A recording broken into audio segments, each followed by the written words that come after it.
What's good with it in the hood with it? Welcome back to the Collective Clips where you already know we about to get it in. But before we get it in, let's get this super duper gunner intro in.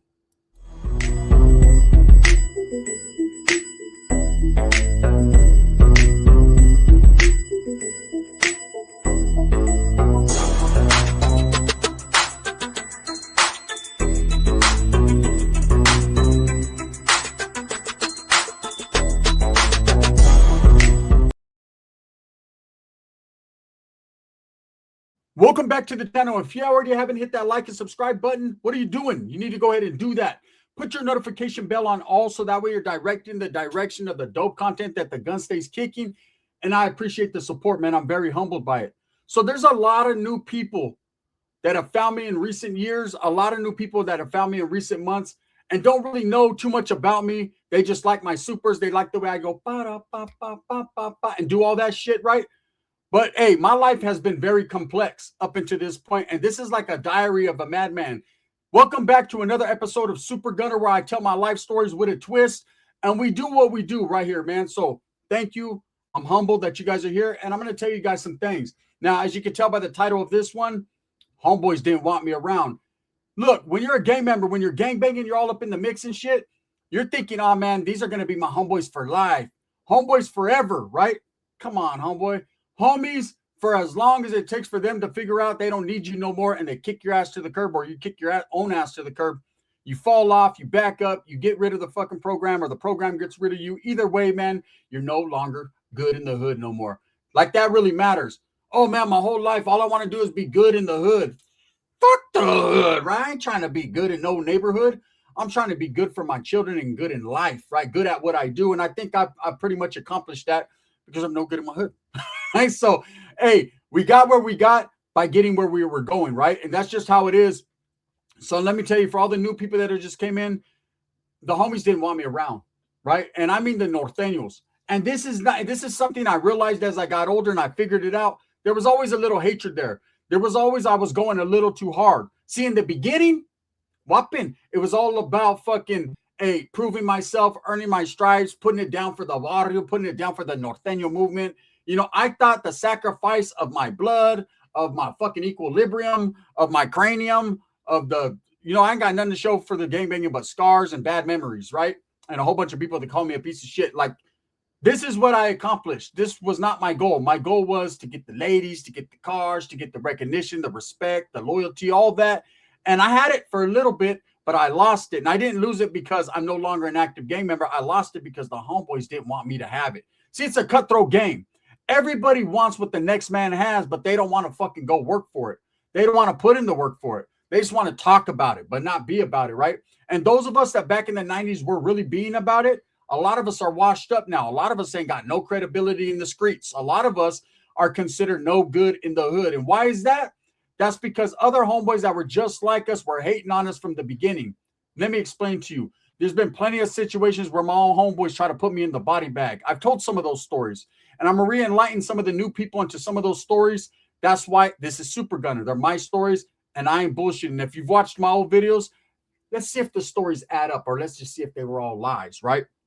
So a few times the homeboys try to put me in the dirt, but there's one particular thing that had me, that really was the epiphany, that had me going, my antennas went up, right? And it was a situation when I was on the run. You know, when you're on the run, that's when you really see who got your back. That's when you really see if the homies want to fuck with you. And I'm going to tell you guys right now, and my homies didn't want to fuck with me. I was like the scourge of the earth, right? I was hotter than fish grease. I had homeboys literally slam the doors in my face. Hey, homie, what are you doing at my pad? Hey, my old lady, she don't want you here. Yeah, your lady's at work, though. Still, right? Nah, we have the ring camera, She doesn't want, ring camera's not even created yet, right? Homeboys didn't want me at their pad. Oh, you're too hot. Hey, no, fuck, I want to get my shit rated. Yeah, I got a dime that I was about to smoke, homie, and you know what I'm saying? If I lose that dime, fool, then I'll be off there. I'll get headaches and shit. Like, making up any excuse to get rid of me.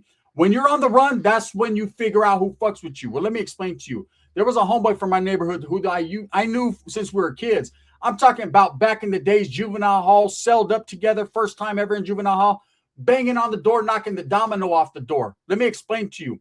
We used to bang on the doors because we're little kids and we didn't bump baking soda breath on the door. We like to fuck with the staff. So we just bang on our doors, kick our doors as hard as we can. We're trying to kick them off the hinges, right? So the staff got hit to the skip, but we got, we're locked up. We're smarter. They would put these dominoes on our doors. So if you banged and your domino fell off, you lost all privileges. No yard, no food. Shit. They weren't fucking with us. But we got smart. What we do is we throw our little, because you had about that much gap under the thing, we throw our towel under there. Boop, give it a little kick, domino fall off, slide that in. And when the cop came by, hey, where's your domino? I never had one. We're model citizens. We don't get dominoes over here. Oh, that's what's up. That is what's up. Flush that motherfucker down the toilet or have the homeboy cheek it and we're gone. Shit that motherfucker out on the yarda. So there was plenty of tactics being played. This was a homeboy that was in the domino knocking shit game off with me. I've known him since we were kids. We were from the same neighborhood. He was well respected. He used to sell yay.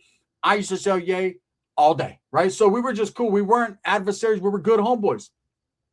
This is what had happened. As we grew up and got older, we became distant. I went to YA because I was really putting in work for the vaudeville.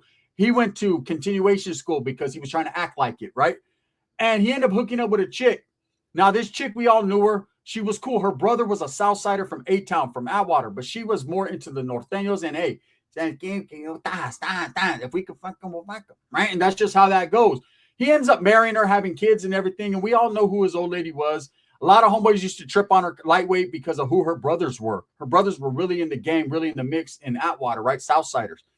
But I never tripped off of it because her brothers, I knew them. Fast forward years later, man, one of my family members gets caught up shooting one of her brothers, right? And so she hates me for it, right? And I understand. She's all disgruntled and upset because her brother got put in a wheelchair. So she's fucking upset with me because my family's the one who did that. Now, unfortunately for her, she was going to have to see a lot of me because the homeboy was really in the mix at that time. We were getting real political. And so I'd go over there all the time and she'd have to see she didn't like me, right? Hated me. So the homeboy used to tell me, hey, mom, my old lady, she feels some type of way. I don't give a fuck how your old lady feels. Homie, if you're from the neighborhood, this is where we have our fucking little meetings. This is what it's going to be. You know what I mean? I didn't say it in the exact words, but he knew that's how I felt, right? So we continue to have juntas in his backyard, barbecues and all that. And this vato used to run illegal poker games and just do his thing, right? It was fun. And we was having fun, homie, right? She just made me mug me, right? So one day I told her, I said, what's your issue? I said, man, me and you've been knowing each other for a long time. Look, I can't help it. Your brother got put in the wheelchair. Motherfucker's rolling, right? He's gangbanging, bro. That's part of gangbanging. She was like, nah, it's because you always come with a little slick ass smile on your face like you're happy about it. I said, I am, right? I was back then because I was childish and he was the enemy and we sat his ass down. That's how I felt. We claim all the glory, right? And so anyways, she was going to get her runbacks. What happened was that I ended up going into a bar and getting off on a dropout at the time. I was active and that was what we did, right? And so I'm on the run. I'm on the front page of the paper. I'm hiding out in Oxnard, California with some chick, man. I'm running and gunning. And I had to come back because it was my grandmother's funeral. And so I already knew the feds and the cops was going to snatch me up at the funeral. So I stood from a distance watching that shit. They didn't even know I was there. Right? But I was there. And so I needed to wiggle. So I went to my homegirl's house, which was right next door to the homeboy's house. They were right next door. Of course, my homegirl opens the door. She's like, hey, fool, you're on the newspaper. Everyone's looking for you. I said, man, fuck all that, man. Make me some eggs. I'm hungry, right? So I go in there. I'm thinking I'm comfortable. What I didn't know, what I know now was they seen me next door, go to that house, right? I'm not tripping. This is a homeboy from my neighborhood. I know his chick don't like me, but nah, you ain't going to call the cops on me. Wee. Next thing you know, cops knocking at the door. I got a thing on me, right? So I jump out the back. Thank God they didn't go around the back. I was able to wiggle. I found out later on through paperwork, it wasn't even his old mad-ass old lady. She was at work that called the cops on me. It was the homeboy himself. He was trying to get rid of me. Okay, so I got at a homeboy that got at him, and I was active at the time, right? And I got at the homeboy that got at him. And of course, they had blacked out the thing, but I knew it was him because it said the neighbor called the cops. There wasn't no neighbor on the other side, right? No, homie, no, I would never do that. That's my boy, right? Well, the next time when I got out of prison, I doubled back and came around. All of a sudden, that motherfucker was not my boy anymore. No, bro, I heard you were saying. I said, yeah, that's what I was saying. I'm asking you. I'm questioning you face to face. What happened? What been? No, bro. So that was a certain situation. That's when I was enlightened and I knew this motherfuckers be trying to get rid of me. Another time was when I got popped on that situation. Look, I was calling homeboys, homegirls. I need a ride here, need a ride there because I didn't have nothing. I was trying to wiggle. I was on the run. Nobody would pick me up. They'd leave me right there at the bus stop. Not even the bus would pick me up, right? Nobody would pick me up. Bad. All this fucking work I put in for the hood, all this fucking neighborhood, kicking back, bumping neighborhood music, and none of that mattered. No one wanted to fuck with me, right? And so, anyways, that particular day, I ended up going to she's my ex now, of course, but she was my chick at the time, and the cops get called on me. They raid my house. They snatched me for that particular situation. They snatched me up, and I remember I get straight to the county and I call my chick. You know what I mean? I'm telling her, hey, you need to put my clothes over here, take my shit to my tias. This I'm trying to wiggle, make moves. I know I'm going to prison for years, so I'm trying to, and she's like, quiet. And I'm like, what's wrong with you, man? Oh, nah, man. I didn't do the pillow talking shit. So I'm like, oh, hell no, right? And she tells me, hey, I think the homie told on you. So what, homie? She explains the situation. What happened was one of my homegirls was fucking with one of my taitas. He was my boy, right? We were wiggling. We were on the run together. We were just doing all kinds of shit together. And I guess this chick, right after they raided my house, she calls like 5 minutes later after they got me in the car and they took me. And she calls and she says, hey, is my old man there? Right. And of course, my chick at the time, she was like, nah, he's not here. And she was like, hey, guess what just happened, man? They just raided. They snatched Gunner up, all this and that. Right. And she was like, oh, shit, for reals? Yeah, they snatched him. That's it. He's done. Right. I'm waiting till he gets to county. He'll call me and I'll let you guys know what's up. And she's like, oh, man, my old man's right here. He says it's probably because of this. Well, my chick was not stupid at the time. She was like, bitch, you called asking for your old man, but he's right there. They were calling because they knew I got snatched up. They just wanted to make sure I did.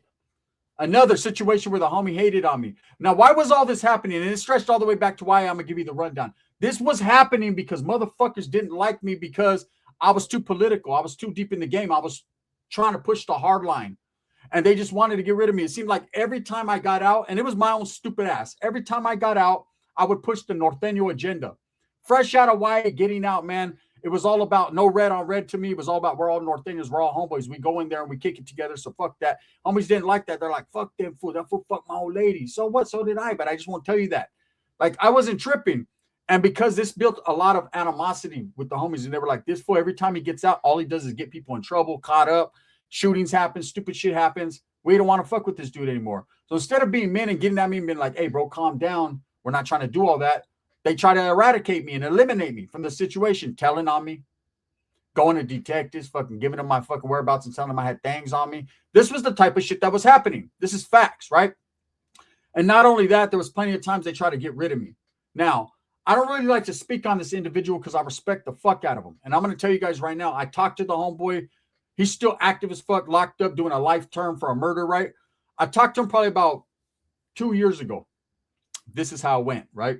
Something I've never told anyone. One of my young homeboys that's locked up, he's not active anymore, man. He's doing 40 to life. His old lady is my homegirl, right? She still sticks with them. Well, lightweight. She's been in between him and another homie. But what? That's not nobody's business. Whatever, right? I would chop it up with her all the time, make sure that the homeboy was straight, send her money, make sure he had money on his books. Like, just we chop it up all the time. And she'd call me, man. She's having little issues with her kids, whatever. She was just good people's. And I remember her from back in the days. Now, I would talk to the homeboy, right? He would call. I'd call three-way. Boom, we chop it up. Had a little cell phone in there and whatever. He was like, man, thank you for showing love to my family, bro. Yeah, of course. It's all good, right? And so one day I called her and she was like, hey, fool, do you talk to Whoop-de-Whoop? And he's like super duper active. I said, nah, I ain't talked to that homie in a long time. Not since that motherfucker tried to put me in the body bag twice, right?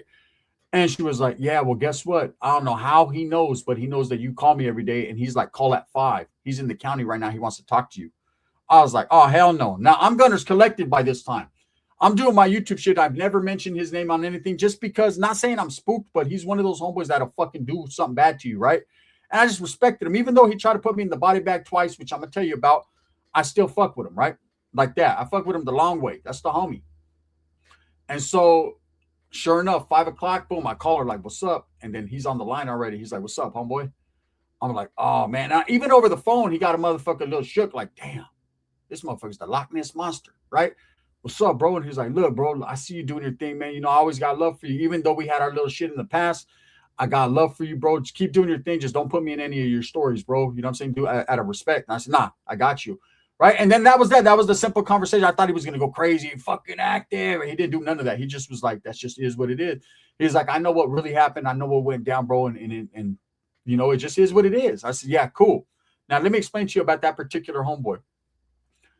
Davato hated on me like a motherfucker, right? And I don't know why. I figured it out later. Why? What happened was he's always been down, always been with the program and the business, but like with the business in a different way. I'm talking about me and him cruising around strapped up, and one of the homeboys from the neighborhood is all tweaked out, coming to the car, and the homeboy's like, "What are you guys doing?" He's like, "We're about to go kill people." He's like, "Oh, all right, yeah, my old lady's tripping. I got to get back home. She's making papas and chorizo. I smell it from here." He's like, "Bro, if you don't get up out of here, man, you're gonna be the one we smoke." Like he was that type of homie. Get off where you're mad at type, right? It's crazier than I was. I was a crazy motherfucker, right? This dude was beyond crazy. So what had happened was I just fell into a situation where I was at, I guess, the wrong place at the wrong time. It's not the right place at the right time because it involved gangbanging. And some of the homeboys that I fucked with were like high power, and I think me being locked up in YA and being locked up in prison had a lot to do with it.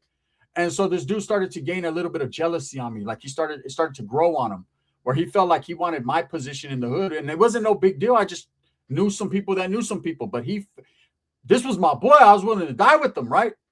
Or for him, maybe, right? But I was willing to definitely, he wasn't having none of that. So what happened was there was a situation I can't get real deep into, but some shit happened in the town. And a lot of people were blaming me for it, or my name was all up in their yentes, right? All up in their dick suckers. And it was gun this, gun that, gun this, gun that, right? And there was a lot of people hurt over the situation. And so, true stories. I don't know why. I already knew this fool had a little bit of animosity with me, but I just was like, I didn't want to believe it. So he was a homeboy trying to get rid of me. They all wanted me gone, right? So anyways, he fucking calls me. He's like, "Hey, come to the homeboy's house," which was an opposition's house, like used to be. But now there's no more red on red, so we get along. It was dudes on the north side. We're from the west, right? So I remember going over there, and I remember walking in. And just as I'm walking in, this dude's old lady, who I knew since we're kids, she's leaving. She's like, "Oh, I got to go." And the look in her eyes was kind of like a warning, like, "Oh, shit." I didn't really catch it. I caught it, but didn't, right?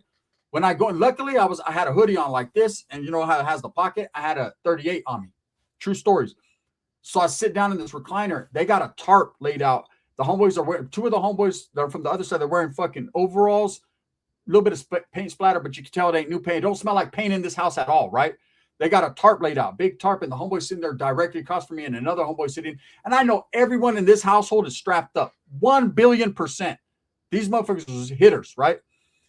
And I don't know why I went. To this day, I'm so stupid, but I sat down. And I'm looking at the homeboy from my neighborhood. I'm wondering, why are you with these guys? Well, one of these guys was cousins with the dude who they saying that I fucking was trying to blame me for getting into some situation with him, right? So I'm sitting there, I'm looking at the homeboy, and I just know it. And I see the look in his eyes is like, I'm done, right? And they start talking about what happened with the homie, and I'm just like, oh no, right? And my smell senses are going off. There ain't no paint. I said, well, why you guys got the tarp laid out? They're like, oh, we're painting the house.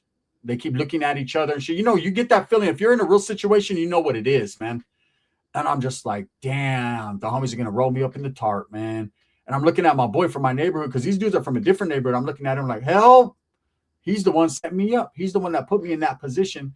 His whole reason is not, he don't give a fuck about the situation, what happened. He's all like, hey, you can kill two birds with one stone, right? Like, we can get rid of you too. And I'm just looking at him like, damn, but I'm smart, right? I have my phone right here. And so I can see it right here in the cuts, right? So I call my homeboy, one of my good homeboys. I'm like, hey, get over here to Whoop-de-Whoop's house, bro. It's about to go down. These fuckers got me. And I start running them down. Within like 10 minutes, the homeboy pulls up with a gauge at the door, knocks on the door. They open the door. He's like, come on, fool. Come on, Skins. He called me Skinner at the time. Come on, Skinner, right? I came out, he tells the other one, "Were you coming or what?" He's like, "Oh, yeah, fool, I'm coming, right?" I said, "Nah, leave that motherfucker there." He jumped in the whip. We leave. He's like, "What happened?" I run him down. He's like, "Damn, they was going to dust you." So I knew at that point, man, that wasn't the homie. So I'm like, I'm going to call him on his shit. So I wait till a couple of days later, man, we're at his pad. And we're at the other homeboy's pad, and I see him put his thing up, and then I got mine on me, so that's when I hit him up. And believe me, when I had that 30, I had it pointed at everyone. I was in there, I was in the recliner like, I was spooked. I hit him up, and he says, nah, bro, you're tripping. I know I wasn't tripping, but whatever. So I end up going on the run on the situation that I got snatched up for later on. We're all up in Oxnard, California. We're chilling at this chick's house, right? We're chilling at our boy's house who lived down there. And then I meet this chick and whatever. And he gets a little bit jealous because I knocked the chick. Hey, look at me, right? I didn't know she wanted me. I, in fact, was not even impressed by her, but she did have a big butt, but I wasn't really impressed. But I guess Bootylicious wanted Gunnerlicious, right? So we ended up hitting it off. I go to her pad, run that, broke her down. fair. It was fair in there, right? Fair business. It was like leaning the plate. Her eyes were rolling back. So anyways, I do my thing. The homeboy's feeling some type of way. Next day, we're all going to go to this place called Port Wainimi. We're going to have some seafood and we're going to go chill, man. My homeboy that lives down there is trying to show us Ventura, Oxnard, like that whole area, right? The 805. And so the homeboy pulls me to the side. Thank God for my little homie. Now, he was my little homie from back in the days. He's like, hey, bro, you got to watch out for the homeboy. He's talking about smoking you. I said, what? For real? He's like, yeah, he gave me a thing. I didn't have nothing on me. He gave me a thing. All right, cool. We go on watching the homeboy. He's watching me. I'm watching him. He figures out that I know what's up and nothing ever happens. I ended up that day going with that chick on the run and he ends up whatever, doing his own thing. I didn't see him since then. He ends up getting caught on a murder case, whatever. That was a situation where he was trying to get me. Fools have always been trying to get rid of me since I was young in the game. And all that was over, his stemmed over jealousy and wanting my position when I didn't even have a position at that point, right? And it's happened in YA. Let me explain to you guys. In Nellis, Fred C. Nellis. So I know a lot of people when I first came out as Gunners Collective, they were tripping because I showed the Southsiders a lot of love. Having been an ex-Northerner, I show them respect, love. It's more not love, it's respect. I just respect everybody, right? Try not to disrespect those. I clown a little bit, but it's all love. And when I was there in Nellis, there was a situation where, yes, as Norteños, we had to hold it down because we were getting jumped, ran up on, stabbed, battery packed, hit with a board. Shout out Casper from Playboy's fucking me up, fucking my head up with a 2x4. I'm never been the same, right? But there was a situation where I was cool with the Southerners. There was one in particular, two I was really, really cool with. Shout out, rest in peace. One's passed away and the other one's doing life in prison for several murders. So one was named Negro from Pomona 12th Street Sharkies, and the other one's name was Crazy Boy from Florencia 13, right? I was cool with these. I considered them friends. We didn't give a fuck about the north-south shit. We was just cool. They were down to get off where they were mad at. I was. We were just cool as fuck. And the Norteños actually wanted to fucking get me. There was a situation where the Northerners were plotting on stabbing me. Not dropping me, Leva. Not none of that. But they really wanted to take me out because I was fraternizing with the enemy. All of them was getting tattoos by Southerners, kicking it with Southerners. But because I was real cool and they felt like, for whatever reason, they was going to get me. Of course, man, a homeboy from Frisco put me up on game. I approached the individual that was pushing that fucking negative bullshit. He was from San Jose. And guess what? He rolled it up, got up out of there, got dropped Leva on the next compa. So it just be like that. So in my life, it's not that I hate the Norteño cause, but it seemed like my whole gang banging, there was always fools trying to take me out and get rid of me. The homies didn't want me there. You know, I don't know how many times I could tell you how much paperwork I could show you where motherfuckers, my own neighborhood, my own peoples was telling on me. Oh, yeah, that fool's known to carry guns. Oh, yeah, that fool sells dope. Oh, yeah, that fool's this and that. And I was active, bro. I was still in the mix. And it was all because I was fucking up whatever their situation was going on, right?